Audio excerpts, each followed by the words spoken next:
Allahu Allahu Allahu Allah Allahu Allahu Allahu Allah Allahumma salli ala sayyidina Muhammadin wa ala ali sayyidina Muhammad kama sallaita ala Ibrahim wa ala ali Ibrahim innaka Hamidum Majid. Allahumma barik ala Muhammadin wa ala ali Muhammad kama barakta ala Ibrahim wa ala ali Ibrahim innaka Hamidum Majid.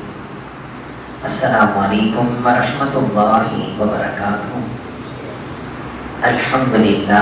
Alhamdulillahi rabbil alamin. Wassalatu wassalamu ala rasulihi khatamin nabiyyin wa ala alihi tayyibin wa ashabihi tahirin wal mu'minina wal muslimina kullihim ajma'in.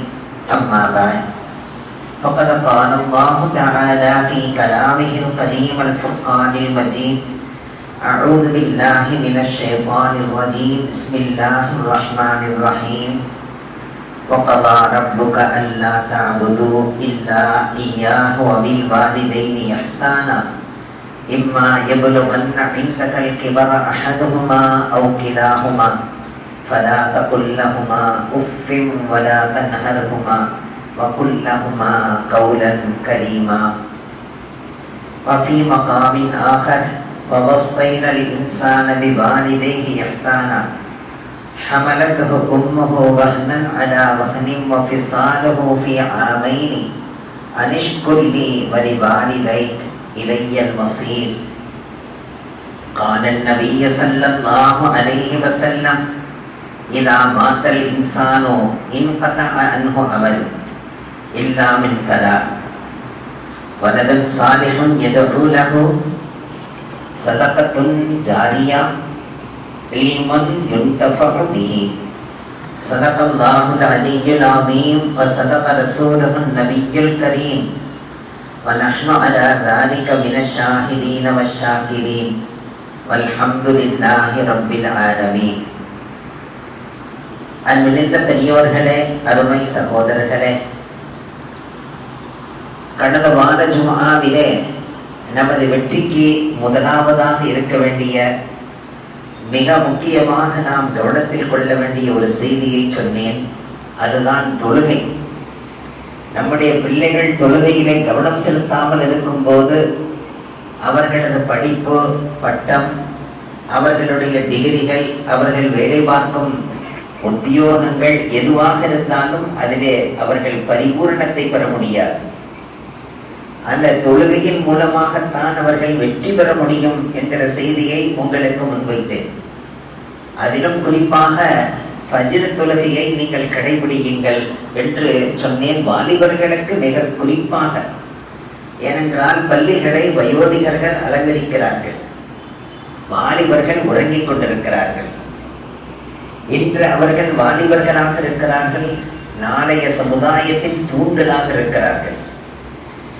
தந்தைமார்கள் கஷ்டப்பாடுபட்டு சம்பாதித்து வைத்த செல்வங்களை பாதுகாக்க வேண்டிய பொறுப்பு பிள்ளைகளை சார்ந்தது.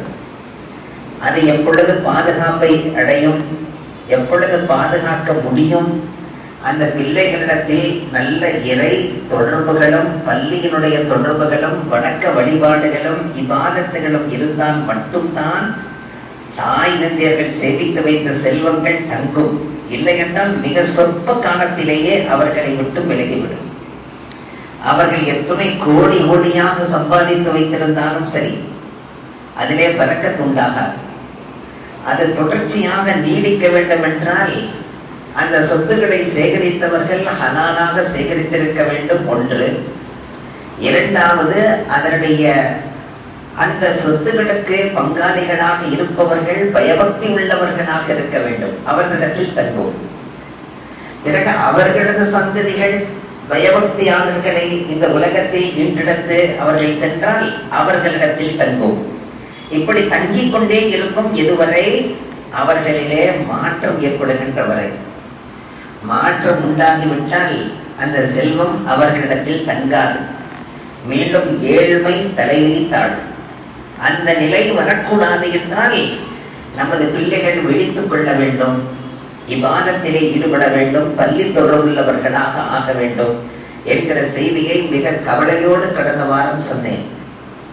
அப்பொழுதே 2-3 வாலிபர்கள் அவர்கள் தொடர்பில் வந்தார்கள். நாங்கள் ரப்பிடத்திலே நாங்கள் வாக்குறுதி அளிக்கின்றோம், இன்ஷா அல்லாஹ் நாங்கள் தொழுகையிலே கவனமாக இருப்போம் என்று. உள்ளத்தை தைத்தது. அவர்கள் திருந்தி விடுகிறோம் என்று அவர்கள் வாக்குறுதி தந்தார்கள். அல்லாஹ் அவர்களது வாக்கை கபூல் செய்வானாம். இரண்டாவது ஒரு விஷயம் இருக்கிறது. அது என்ன தெரியுமா? நாமெல்லாம் முதிர்ச்சி பெற்றவர்களாக இருந்தாலும் சரி, வாலிபர்களாக இருந்தாலும் சரி, இப்பொழுதுதான் உருவாகி கொண்டிருக்கிறோம் என்கிற நிலையில் இருந்தாலும் சரி, அல்லது உருவாகி நல்ல நிலைக்கு வந்து விட்டோம் என்கிற நிலையில் இருந்தாலும் சரி, நாம் இந்த நிலைக்கு வருவதற்கு அசல் காரணமாக இருந்தவர்களே தாயும் தந்தையும் தான்.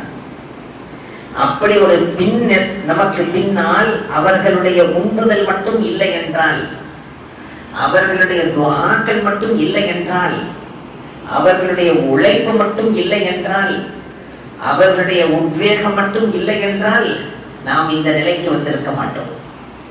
நமக்கு இப்பொழுது செல்வங்களை பார்க்கிறோம், கண்ணியத்தை பார்க்கிறோம், அதிகாரங்களை பார்க்கிறோம், நல்ல பொசிஷனிலே இருப்பதை போன்று நமக்கு தெரிகிறது.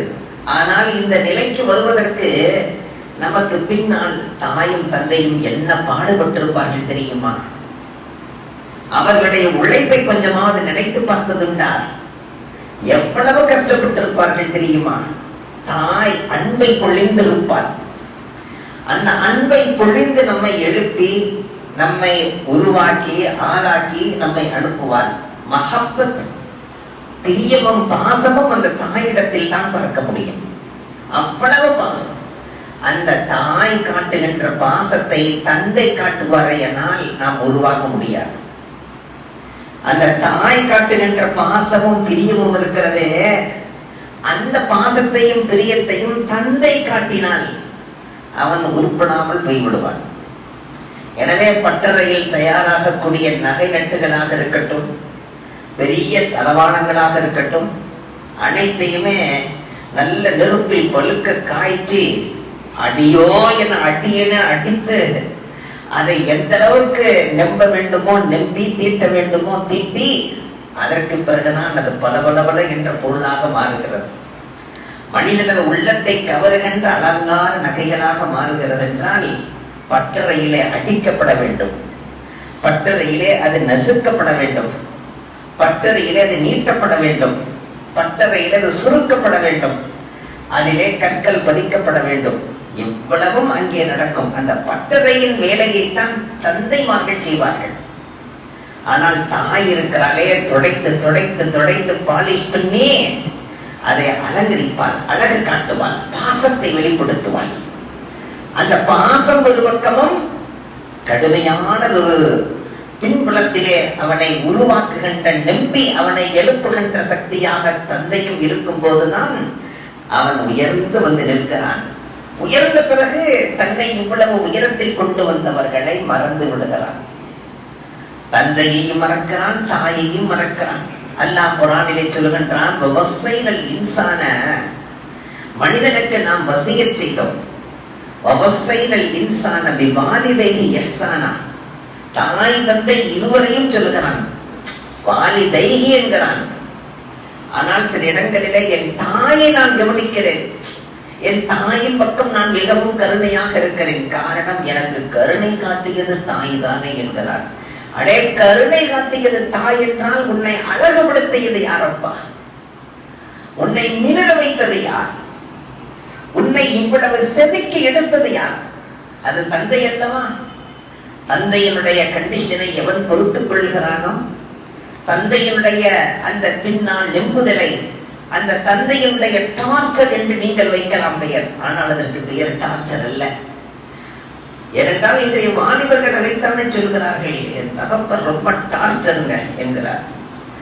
அந்த பின்னால் இருந்து அவர்களை உருவாக்குவதற்காக வேண்டியவர்கள் தருகின்ற கஷ்டம் என்று நினைக்கிறீர்களே, அதை யார் பொருத்திக் கொள்கிறானோ அவனை இந்த உலகத்திலேயும் சரி மறு உலகத்திலேயும் சரி நான் மிளற வைப்பேன், அவனை சுவனத்தை கொண்டு அலங்கரிப்பேன் என்கிறார். அது சாதாரணமானதல்ல. எனவேதான் தாயை மட்டும் நீங்கள் நேசித்து விடாதீர்கள், உங்களுக்கு பின்னால் தந்தையும் இருக்கிறார். அல்லாஹ் அதை பிவாலிதைஹி என்கிறார். வவஸ்ஸைனல் இன்சான, மனிதனுக்கு நாம் வசியத் செய்தோம், நசிஹத் செய்தோம். என்ன செய்ய வேண்டும்? பில்வாலிதைனி இஹ்சான. வவஸ்ஸைனல் இன்சான பிவாலிதைஹி இஹ்சான. தாய்க்கும் தந்தைக்கும் இஹ்சான் செய்யுங்கள். ஹமலத்துஹு உம்முஹு வஹனன் அலா வஹனின். ஏற்கனவே அவள் பலகீனமானவள், இன்னும் குழந்தையை சுமந்த காரணத்தால் பலகீனத்துக்கு மேல் பலகீனமாக ஆகிவிட்டாள். ஹமலத்துஹு உம்முஹு வஹனன் அலா வஹனின் வஃபிசாலுஹு ஃபீ ஆமைனி. 2 ஆண்டுகள் ரத்தத்தை பாலாக்கி தருகிறாளே, அப்படிப்பட்ட ஒன்றை நினைத்துப்பார். அனிஷ்குல்லி, இதையெல்லாம் நான் ஏற்படுத்தி வைத்ததற்காக எனக்கு நன்றி செலுத்து. அனிஷ்குல்லி வலிவாலி தைக்க, வலிவாலி தைக்க என்கிறான். உன்னுடைய தாய்க்கும் நன்றி செலுத்து, உன்னுடைய தந்தைக்கும் நன்றி செலுத்து. ஏனென்றால் அந்த தாய் தன்னுடைய ரத்தத்தை பாலாக்கி தருகிறாளே, அந்த பால் உருவாவதற்கே அந்த தந்தை தானப்பா காரணம். நீ அந்த தாயை பார்க்கிறாய், தாய் சுமந்து கொண்டிருக்கிறாளே, உன்னை சுமந்தாலே, உன்னை சுமந்ததற்கு அந்த தந்தை தான் காரணம். அதை மறந்து விடுகிறாயே. அந்த தந்தை இல்லாமல் நீ கருவுருவாயா? அந்த தந்தை இல்லாமல் உனக்கு பால் கிடைக்குமா? அப்படி பாலை அவள் ரத்தத்தை பாலாக்கி தரும்போது, குளிர்காலமாக இருந்தால் நான் வெதுவெதுப்பான பாலை தருவேன், வெயில் காலமாக இருந்தால் நல்ல குளிர்ந்த பாலை நான் தருவேன். இவ்வளவு ஏற்பாடுகளை நான் செய்கின்றேனே, 2 ஆண்டுகள் அவள் பால் கொடுக்கிறாளே, எனக்கு நன்றி செலுத்து இந்த ஏற்பாடுகளை செய்ததற்காக. பிறகு உன்னுடைய தாய்க்கும் தந்தைக்கும் நன்றி செலுத்து. அனிஷ்குல்லி வலிவாலி தைக்க என்கிறார். அப்படி நீ செய்ய மறுத்தால், அப்படி செய்ய நீ மறந்தால், அதற்கு நீ மாற்றமாக நடந்தால், இலையல் மசீர், என்னிடத்தில் நான் வர வேண்டி இருக்கிறது, உன்னை நான் கவனித்துக் கொள்கிறேன் என்கிறார். நபிகள் நாயகம் ஸல்லல்லாஹு அலைஹி வஸல்லம் சொன்னார்கள், என்னிடத்தில் தான் வர வேண்டி இருக்கிறது, உன்னை நான் கவனித்துக் கொள்கிறேன் என்கிறான். எனவே மறுமையில் தானே கவனிக்கப் போகிறான் என்று நினைக்காதீர்கள், தண்டனை இந்த உலகத்திலேயே தொடங்கிவிடும் என்றார்கள் நபிகள் நாயகம் ஸல்லல்லாஹு. அல்லாஹ் சொல்லுகிறான், இலையல் மசீர், என்னிடத்தில் நீ வருவாய் அல்லவா, உன்னை வைத்துக் கொள்கிறேன் வா என்கிறான். ஆனால் தண்டனை அங்கேதானே என்று நினைக்காதே, அந்த தண்டனை எங்கிருந்தே தொடங்கிவிடும்.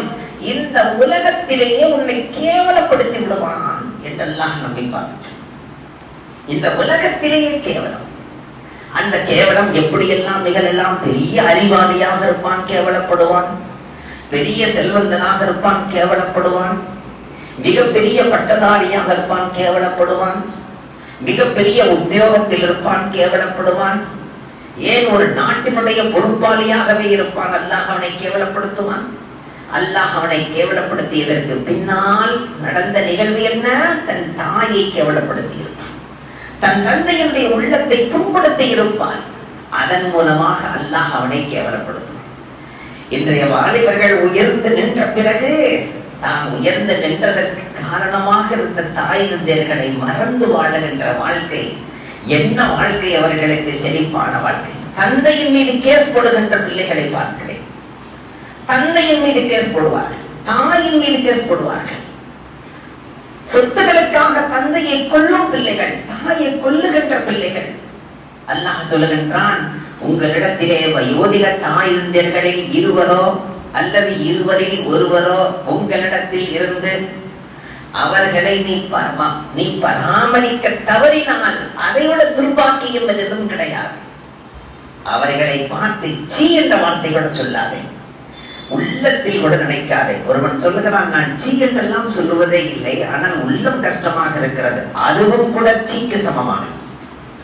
உள்ளத்திலே கவலை கொள்கிறான், உள்ளத்திலே வெறுப்பாக பார்க்கிறான், உள்ளத்திலே வெறுப்படைகிறான் என்றால் வார்த்தையால் சொல்லவில்லையே தவிர அவன் கல்வால் சீ என்று சொல்லுகிறான். அவன் எண்ணத்தால் செய் என்று சொல்கிறான், உணர்வால் செய் என்று சொல்கிறான். இல்லை இல்லை, அது கூட வரக்கூடாது. ஆனால் சில நேரங்களிலே சூழல்கள், நடந்த நிகழ்வுகள் அப்படியெல்லாம் சொல்ல தோன்றும், அப்படியெல்லாம் சொல்ல வைக்கும். ஆனால் அந்த நேரத்திலும் பொறுமையாக இருந்து ரப்பிடத்திலே ஒப்படைத்தால் அதை விட உயர்ந்த தன்மை எதுவும் கிடையாது. எனவேதான் அல்லாஹ் குர்ஆனிலே சொல்லுகின்றான், உஃபில்லக்குமா, அவர்களை நீ உஃப் என்று கூட சொல்லாதே. அது மட்டுமல்ல, வலா தன்ஹர்ஹுமா, அவர்களை வீட்டை விட்டு விரட்டி விடாதே, அவர்களை கொண்டு போய் முதியோர் இல்லத்திலே சேர்த்து விடாதே. சமீபத்திலே ஒரு சர்வே எடுத்தார்கள். உலக வரலாற்றிலேயே முதியோர் இல்லத்தில் சேர்க்காத அந்த சமுதாயம் எது என்று சர்வே எடுத்த நேரத்திலே அல்லாஹ் உயர்த்தி வைத்தான் இஸ்லாமியர்கள். முஸ்லிம்கள் தங்களுடைய தாய் தந்தையர்களை முதியோர் இல்லத்தில் போய் சேர்ப்பது கிடையாது. எவ்வளவு சிரமமாக இருந்தாலும் தாங்களே வைத்து பார்க்கிறார்கள். அவர்கள் அப்படி வைத்து பார்ப்பதற்கு என்ன காரணம்? குர்ஆனுடைய போதனை, ஹதீஸினுடைய போதனை. ஒவ்வொரு வெள்ளிக்கிழமையிலேயும் நல்ல சிறப்பு பயான்கள் நடக்கும் இடத்திலேயும் இளவல்களுடைய உள்ளங்களிலே புகுத்துகின்ற விஷயங்கள் தான் காரணம். எவருக்கும் அந்த துணிச்சல் வருவதில்லை. தாய் தந்தையர்களை கொண்டு போய் முதியோர் இல்லத்தில் சேர்க்கின்ற துணிச்சல் வருவதில்லை. எவ்வளவு சிரமமாக இருந்தாலும் பரவாயில்லை, நாமே வைத்து பார்க்கலாம். ஆனால் வைத்து பார்ப்பதிலே வித்தியாசம் இருக்கும். வைத்து பார்ப்பதிலே வித்தியாசம் இருக்கும். 8 அண்ணன் தம்பிகள் இருப்பார்கள், யாராவது ஒருவருக்கு அல்லாஹ் நசீபாக்குவார். 4-5 பெண் மக்களை பெற்றெடுத்திருப்பார், யாராவது ஒரு பெண்ணுக்கு அல்லாஹ் அதை நசீபாக்குவான்.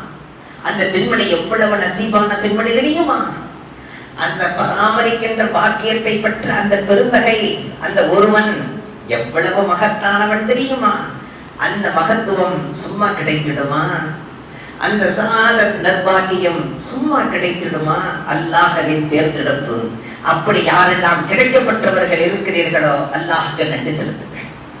வலா தன்ஹர்ஹுமா, அவர்களை வீட்டை விட்டு விரட்டி விடாதீர்கள். வலா தன்ஹர்ஹுமா, உங்களை போஷித்து வளர்த்து ஆளாக்கி நீங்கள் சாப்பிட்டால் போதும், நீங்கள் உடுத்தினால் போதும், நீங்கள் சந்தோஷமாக இருந்தால் போதும்.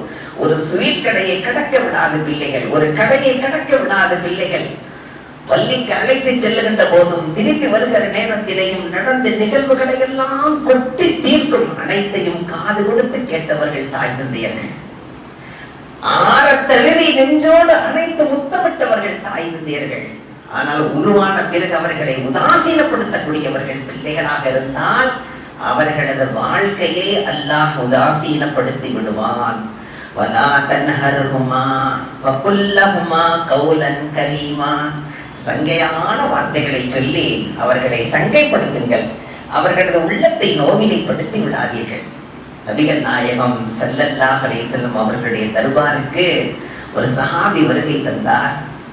வந்தவர் தன்னோடவே ஒரு வயோதிகரையும் அழைத்து வந்தார். இதை அடிக்கடி சொல்வதுண்டு. வருஷத்தில் 2 முறை 3 முறையாவது சொல்ல வேண்டும் என்று ஆசைப்பதுண்டு. ஏனென்றால் ஒரு முறை கேட்டவர்கள் மறுமுறை கேட்காமல் இருக்கலாம், அவர்களுடைய விளக்கத்துக்கு வராமல் இருக்கலாம், அல்லது கடந்த முறை கேட்க நசீபில்லாதவர்களுக்கு அடுத்த முறை கேட்கும் நசீபாது கிடைத்து விடலாம். எனவே திரும்ப திரும்ப சொல்வதுண்டு. வயோதிகரை அழைத்து வந்த போது நபிகள் நாயகம் ஸல்லல்லாஹு அலைஹி வஸல்லம் கேட்டார்கள், உடன் வந்திருப்பவர் யார்? யார சொல்லலாம்? என்னுடைய தந்தை தான் வயோதிகமாகிவிட்டார், என் தந்தை தான். அவரை பற்றிய ஒரு ஷிகாயத்தை தான் உங்களிடத்தில் கொண்டு வந்திருக்கிறேன். என்ன ஷிகாயத்? நபி அவர்கள் கேட்டார்கள். வேறொன்றுமில்லை யார சொல்லலாம், என்னுடைய ஜேபிலிருந்து பணத்தை கேட்காமலேயே எடுத்துக் கொள்கிறார். யார சொல்லலாம், நான் சாப்பிடுவதற்காக, என் பெண்டு பிள்ளைகள் சாப்பிடுவதற்காக வாங்கி வந்த வஸ்துவை அவராக இஷ்ட பிரகாரம் எடுத்து சாப்பிட்டு விடுகிறார். எப்படிப்பட்ட ஷிகாயத் பார்த்தீர்களா? அல்லாஹ் குர்ஆனிலே சொல்லுகின்றான், உனது காசு பணத்தை முதலில் செலவழிப்பது உன் தாய் தந்தையர்களாக இருக்கட்டும். நீ வாங்கி வருகின்ற உணவுகளிலே முதல் லுக்குமா உன் தாய் தந்தையர்களின் கல்வுக்கு போகட்டும், உனது தாய் தந்தையர்களுடைய வயிற்றுக்கு போகட்டும், அவர்கள் சந்தோஷம் அடையட்டும். அதற்கு பிறகு உன் பிள்ளைகளுக்கு தா, அதற்கு பிறகு உன்னுடைய தாய்க்கு தா, அதற்கு பிறகு உன்னுடைய மனைவிக்கு தா. தாய்க்கும் தந்தைக்கும் முதலில் போய் சேரட்டும். யஸ்அலூனக மாதா யுன்ஃபிகூன், உன்னிடத்தில் கேட்கிறார்கள் என்ன செலவு செய்ய வேண்டும், யாருக்கு செலவு செய்ய வேண்டும், எப்படி செலவு செய்ய வேண்டும். யஸ்அலூனக மாதா யுன்ஃபிகுன் குல் மா அன்ஃபகதும் மின் கைரின் ஃபலில் வாலிதைனி. நீ எந்த நலவான செலவுகள் செய்தாலும் அந்த செலவினுடைய முதல் செலவு யாருக்காக இருக்க வேண்டும்? நான் வாங்க போனேன், உங்க ஞாபகம் வந்துச்சுன்னா நீங்க ரொம்ப விரும்பி சாப்பிடுவீங்கல்ல, அதனால உங்களுக்கு வாங்கிட்டு வந்திருக்கேன். அப்படி கொண்டு போய் தந்தைட்டு, அம்மா நீங்க ரொம்ப விரும்பி வெத்தலை பாக்கு போடுவீங்க, அதனால வெத்தலை வாங்கிட்டு வந்திருக்கேன். கொட்டைப்பாக்கு ரொம்ப விரும்புவீங்க, அதனால கொட்டைப்பாக்கு கல்ல கொட்டுச்சு, அதனால அந்த பாக்கு அதிகமா கிடைக்காது, கல்ல பட்டதுனால வாங்கிட்டு வந்தேன். வச்சதே உடனே துவா செய்வாங்க. அந்த துவா தான் நம்மை வாழ வைக்கும், அந்த துவா தான் நம்மை மிளிர வைக்கும், அந்த துவா தான் நம்மை கபூலியத்தின் அந்தஸ்திலே கொண்டு போய் நிறுத்தும். இல்லை என்றால் पढ़ने के बावजूद कबूलियत नहीं मिलेगी, अधिकार मिलने के बावजूद कबूलियत नहीं मिलेगी, पैसे मिलने के बाद कबूलियत नहीं मिलेगी, बहुत बड़े घर दरबार मिलने के बाद भी कबूलियत नहीं मिलेगी. எல்லாமே கிடைக்கும், கபூலியத் கிடைக்காது. அந்த தாயை தந்தையை துவா செய்யணும், அவங்களுக்கு தான் முதல்ல கொண்டு போய் வைக்கணும், அதுக்கு பிறகுதான் மற்றவர்கள். வாயசீதுல் புஸ்தாமி ரஹ்மத்துல்லாஹ், அந்த ஹதீஸ் அங்கே இருக்கட்டும், இடையிலே சொல்கிறேன், மீண்டும் அதிலே கொண்டு போய் சேர்க்கிறேன். வாயசீதுல் புஸ்தாமி ரஹ்மத்துல்லாஹ் அவர்களிடத்தில் கேட்கப்பட்டதா, அனைவருடைய நாவிலேயும் நீங்கள் புகழப்படுகிறீர்களே, அனைவருமே உங்களை பற்றி உயர்வாகவே பேசுகிறார்களே, இந்த உயர்வு எப்படி கிடைத்தது என்று கேட்டார். வாயசீதுல் புஸ்தாமி ரஹ்மத்துல்லாஹ் அவர்கள் தன்னை எதையுமே சொல்லவில்லை. நான் அப்படி அந்த முர்ஷிதிடத்திலே இருந்தேன், இந்த ஷேகிடத்திலே முரீதாக இருந்தேன், அந்த பெரிய மனிதரிடத்திலே இருந்தேன், இந்த பெரிய மனிதரிடத்திலே இருந்தேன், அவர்களிடத்தில் பக்குவம் பெற்றேன், இவர்களிடத்தில் பக்குவம் பெற்றேன், எதையுமே பதிலாக சொல்லவில்லை. சொன்னார்கள், என் தாய் தண்ணீர் கேட்டார், தண்ணீரை கொண்டு வந்து தருவதற்குள்ளாக அந்த காலத்தில் அவ்வளவு சீக்கிரத்தில் தண்ணீர் எடுத்து கொடுக்க முடியாது. தண்ணீரை நான் கொண்டு வந்து தருவதற்குள்ளாக என் தாய் வழங்கிவிட்டார். கண் விழிக்கட்டும் என்று பக்கத்திலேயே நின்றிருந்தேன். நேரம் அதிகமாகிவிட்டது. கண் விழித்த மாத்திரத்தில் இங்கேதான் இவ்வளவு நேரமாக நிற்கிறாயா என்ற தண்ணீரை வாங்கி குடித்து விட்டு, ரப்பே என் மகனை நான் பொருந்திக் கொண்டேன், நீயும் பொருந்திக் கொள்வாயா, இவ்வளவுதான். मैंने राजी हो गया, मेरे बेटे से मैं राजी हो गया, या अल्लाह तू भी राजी हो जा. अल्लाह राजी हो जाएगा तो पूरी दुनिया राजी हो जाएगा. அல்லாஹ் பொருந்திக் கொண்டால் உலகத்தில் உள்ள அனைவருமே பொருந்திக் கொள்வார்கள். அல்லாஹ் வெறுத்து விட்டால் உலகத்தில் உள்ள அனைவரும் வெறுத்து விடுவார்கள். என்னுடைய தாதி இறந்து ஒரு வாரம் கழித்துத்தான் லெட்டர் வந்ததாம். அப்பொழுது நாள்பட்டையில் ஓதி கொண்டிருந்திருக்கிறார்கள் என் தந்தை அவர்கள். ஒரு வாரம் கழித்த லெட்டரிலே, அம்மா இறந்துட்டாங்கப்பா, ஒரு வாரமாச்சு உனக்கு தகவல் தெரிவிக்க முடியல, இன்னைக்கு எந்த அளவுக்கு அல்லாஹ் தகவல் தொடர்பை ஆக்கி இருக்கிறார். ஒரு வாரமாச்சு, அநேகமா இப்பொழுது நாளைக்கு நாளை மறுநாள் இந்த டேட்ல துவா வச்சிருக்கிறோம், நீ வந்து கலந்துட்டு போப்பா. யாருடைய மௌத்துக்கு? தன் தாயின் மௌத்துக்கு. உடனே அழுது கொண்டே நான் போனேன் என்கிறார்கள். நான் அழுது கொண்டே போனேன். அழாதப்பா, கவலைப்படாதே, கபருக்கு பக்கத்துல போய் நிப்பாட்டி துவா செய்ய சொல்லி கடைசியா சொன்னாங்களா, உன்னுடைய அம்மா இறந்து போற நேரத்தில, யா அல்லாஹ் என் மகனை பட்டி தொட்டிகள் எல்லாம் கபூல் செய்யவை, யா அல்லாஹ் என் மகனை எதிர்ப்பவன் கூட, என் தந்தையை எதிர்ப்பவன் கூட என் தந்தை இடத்தில் ஆசைக்காகத்தான் உள்ளத்திலே கருத்து வேறுபாடு இருக்கலாம், ஆனால் என் தந்தைக்காக துவா செய்வார். இவரை கொண்டுதானே எனக்கு இவ்வளவு இல்மு கிடைத்தது என்று. அப்படிப்பட்ட ஒரு கபூலியத்தை தாயின் நாவின் மூலமாக பெற்றிருக்கிறார்கள். வாயசீதுல் புஸ்தாமி ரஹ்மத்துல்லாஹ் அவர்கள் சொன்னார்கள், நான் அந்த ஷேகிடமிருந்து இந்த ஷேகிடமிருந்து அங்கிருந்து இங்கிருந்து எங்கிருந்தும் இல்லை, என் தாயினுடைய அந்த பொருத்தத்திலே நான் வளர்ந்தவன், பெற்றவன் என்றார். இங்கே அந்த வயோதிகரை பார்த்து, யா ரசூலல்லாஹ், என் தந்தை நான் வயோதிகர், என்னுடைய ஜேபிலிருந்து கேட்காமலேயே பணம் எடுத்துக் கொள்கிறார், என்னுடைய பணங்களை, நான் வாங்கி வருகின்ற உணவுப் பொருட்களை அவர் இஷ்டப்பிரகாரம் எடுத்து சாப்பிடுகிறார், மிக கவலையாக இருக்கிறது. வயோதிகத்தக்க தக்க மாதிரி நடக்கிறது இல்லை. குச்சி படாப்பன் नहीं, छोटापन है, छोटापन. படா பண்ணீங்க, பெரிய மனுஷன் தன்மையா நடக்கிறது இல்லை, நீங்க கொஞ்சம் உபதேசம் செய்யுங்க யார சொல்லலாம். உடனே நபிகள் நாயகம் ஸல்லல்லாஹு அலைஹி வஸல்லம் கேட்டார்கள், உங்கள் மகன் உங்களை பற்றி சொல்வது சரிதானா, உண்மைதானா, நிகழ்ந்ததுண்டா? உடனே அவர் அழுது விட்டார். அழுதுவிட்டு சொன்னார், நபியே நாயகமே, இவன் சின்னவனாக இருக்கிற நேரத்திலே இவன் சாப்பிட்டு மிச்சம் போடுவதைத்தான் நானும் என் மனைவியும் சாப்பிட்டு வந்தோம். இவன் எடுத்து புலங்கட்டும் என்பதற்காக வேண்டிய பொருள்களை அவனிடத்தில் வைப்பேன், எந்த கேள்வியும் கேட்க மாட்டேன். எந்த நேரமும் சாமி தொங்கிக் கொண்டே இருக்கும், அவன் இஷ்டப்பிரகாரம் திறக்கட்டும், எடுத்துக் கொள்ளட்டும். ஏனென்றால் என் மகன் எந்த வகையிலும் தவறாக நடக்க மாட்டான் என்கிற நம்பிக்கையிலே அப்படி இருந்தேன். ஆனால் இன்று ஒவ்வொன்றிற்கும் கேள்வி கேட்கிறான், யா ரசூலல்லாஹ், கேள்வி கேட்கிறான், யா ரசூலல்லாஹ். எங்கே போனது என்று கேட்கிறான், எப்படி போனது என்று கேட்கிறான், எவ்வளவு வந்தது என்று கேட்கிறான், எவ்வளவு கொடுத்தாய் என்று கேட்கிறான். என்னை கேள்விகளால் கேட்டு தொலைக்கிறான், யா ரசூலல்லாஹ். மூடி மூடி வைத்துக் கொள்கிறான், சாமியை இடத்தில் தருவதில்லை, யா ரசூலல்லாஹ். நான் ரப்பிடத்திலே நான் சொன்னேன், யா ரசூலல்லாஹ். உடனே ஜிப்ரீல் வந்து விட்டார்கள். இங்கே பேச்சு நடந்து கொண்டிருக்கிறது, ஜிப்ரீல் வந்து விட்டார்கள். அல்லாஹ் சொல்லி அனுப்பினான், ஜிப்ரீலே நீங்கள் போங்கள், ஹுசூரிடத்திலே சொல்லுங்கள், அவரிடத்தில் கேட்க சொல்லி தனிமையில் என்னிடத்தில் பேசிய பேச்சு என்ன என்று கேட்க சொல்லுங்கள். உடனே ஹுசூர் கேட்டார்கள், நீங்கள் தனிமையிலே ரப்பிடத்தில் பேசியிருப்பீர்கள் அல்லவா, இதை பற்றி என்ன பேசினீர்கள்? இதோ ஜிப்ரீல் வந்து விட்டார்.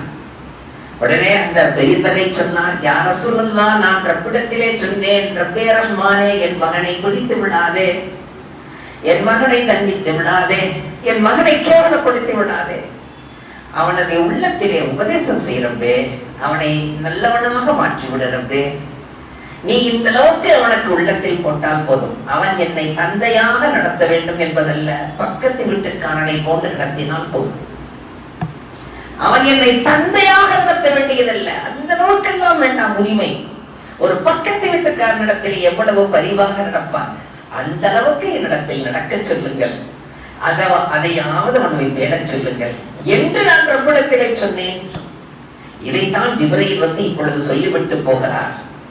அல்லாஹ் சொன்னான், அந்த மாலுக்க லி அபீக்க, ஓ மகனே, அந்த இளைஞனை அழைத்த நபி அவர்கள் சொன்னார்கள், என்ன நினைத்துக் கொண்டாய்? நீயும் சரி, நீ சம்பாதிக்கின்ற செல்வங்களும் சரி உன் தந்தைக்கு சொந்தமானது. நீ வாங்கி வந்த பொருளை பற்றி சொல்லுகிறாய், உன்னையே விட்டு விடலாம். நீ இந்த தந்தைக்கு அடிமைதான். நீ அந்த தந்தைக்குரியவன் தான் நீயும், நீ சம்பாதிக்கிற செல்வங்களும் என்று சொல்லி நபி அவர்கள் கண்ணீர் விட்டு அழுதார்கள். இன்றைய வாலிப பிள்ளைகள் இதைத்தான் செய்து கொண்டிருக்கிறோம். நம்மை உருவாக்கி அந்த தாயினுடைய பாசத்தையும் நம்மை பட்டறையிலே அழகான முறையில் செதுக்கி எடுத்த அந்த தந்தையையும் நினைத்து அவர்களுக்காக நாம் இஸ்திக்பார் செய்து அவர்களது குற்றமுறைகள் மன்னிக்கப்பட வேண்டும் என்று ரப்பிடத்தில் கேட்டுக்கொண்டே இருக்க வேண்டும், அழ வேண்டும். ஒவ்வொரு நாளும் குறைந்தது 3 தடவையாவது ஃபாத்திஹா சூரா ஓதி, சூரத்துல் இஹ்லாஸ் 3 தடவை ஓதி, ஃபலக் சூராவை, நாஸ் சூராவை 3 தடவைகள் ஓதி, ஞாபகத்தில் இருந்தால் ஆயத்துல் குர்சியை ஓதி, ஞாபகத்தில் இருந்தால் சூரத்துல் பக்ராவின் கடைசி 2 ஆயத்துகளை ஓதி, யா அல்லாஹ், இந்த நன்மைகள் எல்லாம் என்னுடைய தாய் தந்தையர்களுக்கு நான் சேர்த்து வைக்கிறேன். இன்னும் என்னை உருவாக்கிய ஆசான்கள், குருமார்கள், இன்னும் எனக்கு கல்வியை கற்றுக் கொடுத்தவர்கள், எனக்கு தொழில்நுட்பங்களை கற்றுக் கொடுத்தவர்கள், சம்பாதிக்கின்ற மெத்தேடுகளை கற்றுக் கொடுத்தவர்கள், என்னுடைய ஜீவனத்திலே எந்தெந்த வகையிலெல்லாம் உதவியாக இருந்தார்களோ அவர்கள், என்னுடைய படிப்புக்கு உதவியாக இருந்தவர்கள், வேலை தேடி தந்தவர்கள், எல்லாரையும் நினைச்சு பார்க்கணும். அனைவரையும் நினைத்து பார்த்தவர்களுக்காக வேண்டி நன்மையை சேர்த்து வைத்துக் கொண்டே இருந்தால் நிச்சயமாக ரப்பு தருகின்ற அந்த வஜீவனத்திலே பறக்கச் செய்வான். அந்த வஜீவனத்தின் மூலமாக பெரும் பெரும் காரியங்கள் எல்லாம் நிறைவேறும். வாங்கக்கூடிய வஜீவனம் குறைவாக இருக்கும், பார்த்தால் இடம் வாங்கி விடுவான், கட்டிடம் கட்டி விடுவான், சந்தோஷமான வாழ்க்கை அமையும், நல்ல மருமகன் நல்ல மருமகள், நல்ல வியாபாரம் எல்லாமே செழித்து வளர்கின்றதென்றால் நமது திறமையே அல்ல என்பதை புரிய வேண்டும். நமக்கு பின்னால் நமக்காக துஆ யாரோ செய்து கொண்டிருக்கிறார்கள் என்று அர்த்தம். நமது வாழ்க்கையிலே சரிவை சந்திப்போமையானால், நமது வாழ்க்கையிலே ஏதேனும் கேவலம் நிகழுமானால், நமது வாழ்க்கையிலே ஏதேனும் உள்ளம் நோகும்படி நடக்குமானால், நம்மை பற்றி யாரோ ரப்பிடத்தில் முறையிட்டுக் கொண்டிருக்கிறார்கள். நம்மை பற்றி யாரோ ரப்பிடத்தில் நமது பெயரை சொல்லி அழுது முறையிட்டுக் கொண்டிருக்கிறார்கள். யா அல்லாஹ், யா அல்லாஹ் அப்படி யாரால் முறையிடுவாங்க. அதனுடைய தாக்கம் தான் நம்மை வந்துடும். எனவே எவருடைய உள்ளத்தையும் நோய்ப்படுத்தி விடக்கூடாது. ஆனால் அதே நேரத்தில் நாம் நிமிர்ந்து நிற்பதற்கு யாரெல்லாம் காரணமோ அனைவரையும் நினைத்தவர்களுக்காக வேண்டி நன்மை சேர்த்துக் கொண்டே இருக்க வேண்டும். அந்த நன்மை சேர்ப்பதிலே முதன்மையாக யார் இருக்க வேண்டும்? நம்மை ஈண்டெடுத்த தாயும் நம்மை உருவாக்கிய தந்தையும் நினைவில் இருக்க வேண்டும். அதன் மூலமாகத்தான் நாம் மிளிர முடியும் என்பதை மனதில் வைத்து வாழ வேண்டும். மேற்கொண்டு 2 செய்திகள் மிச்சம் இன்ஷா அல்லாஹ் வரக்கூடிய வாரத்திலே நினைவுபடுத்துவேன். வல்ல ரஹ்மான் சொன்னதை கொண்டும் கேட்டதை கொண்டும் அமல் செய்யும் பாக்கியத்தை எனக்கும் உங்களுக்கும் நம் அனைவருக்கும் அல்லாஹ் அந்த வாய்ப்பை தந்தருள்வானாக. அஸ்ஸலாமு அலைக்கும் வரஹ்மத்துல்லாஹி வபரகாத்துஹு.